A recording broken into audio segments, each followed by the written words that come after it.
छत्रपती शिवाजी महाराजांचे नाव घेऊन सध्या महाराष्ट्रामध्ये मूळ प्रश्न बाजूला ठेवून दोन समाजामध्ये तेढ निर्माण करण्याचा प्रयत्न केला जात आहे। या महाराष्ट्रामध्ये कोणीही औरंगजेबाचं उदात्तीकरण करत नसताना देखील तसं वातावरण निर्मिती सत्ताधिकाऱ्यांकडून करण्यात येत आहे।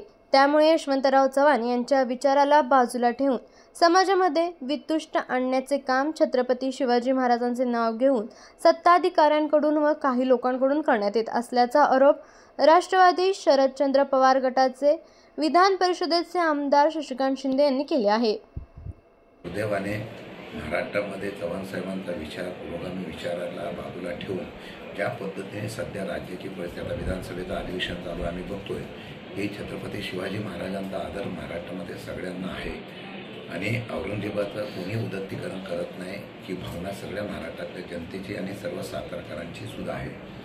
काही लोक या संदर्भामध्ये या पद्धतीने राजकीय भांडवल करून समाजामध्ये वितुष्ट निर्माण करण्याचा प्रयत्न करत आहेत। त्यांच्या अपयशाला विकासाला बाजूला सारण्याचा प्रयत्न करत आहेत। आम्ही या छत्रपतींच्या असलेल्या जिल्ह्यामधून विकासाचं नवीन अध्याय उभं करत असताना बेरोजगारीचा प्रश्न असेल, शेतकऱ्यांच्या प्रश्नाच्या संदर्भातले विषय असेल, या जिल्ह्यातले काही प्रमुख प्रश्न आहेत याच्यावर लोकांच्या अपेक्षा फार आहे। आता विजेचा प्रश्न असेल, बाकीच्या अनेक प्रश्नाच्या संदर्भामध्ये पक्षाची बांधणी जोरात करून आम्ही आता सर्व प्रमुख प्रश्नाला न्याय देण्यासाठी सरकारचं लक्ष वेधणार आहोत। सरकारी कार्यालयामधली भरत्या असतील, हे जर झालं नाही तर रस्त्यावर उतरून आंदोलन करू, अशा प्रकारची परिस्थिती आहे।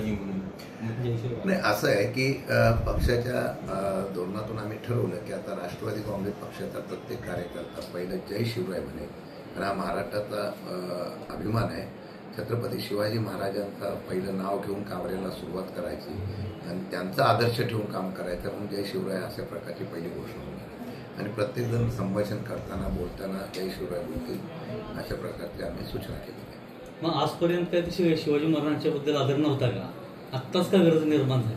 नाही, आतापर्यंत शिवाजी महाराजांचा आदर कोणाला नव्हता, महाराष्ट्रातल्या सगळ्यांना होता ना। पण आता काय झालंय की आता त्याचं शिवाजी महाराजांच्या बाबतीमध्ये जे पद्धतीने राजकीय भांडवल केलं जात आहे, मग माझा असा प्रश्न आहे, सत्तारूढ पक्षाने आतापर्यंत त्यांनी सांगितलं होतं अरबी समुद्रामध्ये छत्रपती शिवाजी महाराजांचं स्मारक आम्ही उभं करू, अजूनपर्यंत त्यांनी केलं का?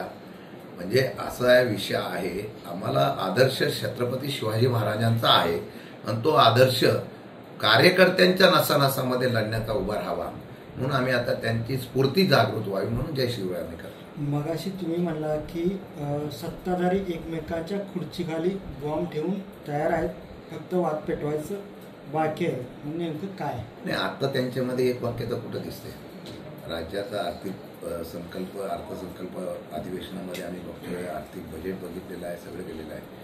प्रत्येक गोष्टीला स्थगिती देण्याचं काम मुख्यमंत्री करतात, याचा अर्थ मागच्या झालेल्या चुका दुरुस्त करण्याचं शिवधनुष्य आता मुख्यमंत्री पेलत आहेत हे दिसून येत आहे। त्यांच्यामध्ये एक वाक्यता नाही आहे आणि ते एक वाक्यता नसल्यामुळे एकमेकांच्यावर कुरघोडी करण्यामध्ये त्यांचं हे चाललेलं आहे, त्याच्याकडे त्याचा उल्लेख केला। पहिलं आंदोलन नेमकं कुठलं होणार तुमचं? ते जेव्हा करू तेव्हा तुम्हाला सांगतो। आपल्या तालुक्यातील जिल्ह्यातील बातम्या सर्वप्रथम पाहण्यासाठी आजच सातारा न्यूजला YouTube चॅनलवर सबस्क्राईब करा, लाईक करा, शेअर करा आणि बेल आयकॉन प्रेस करायला विसरू नका।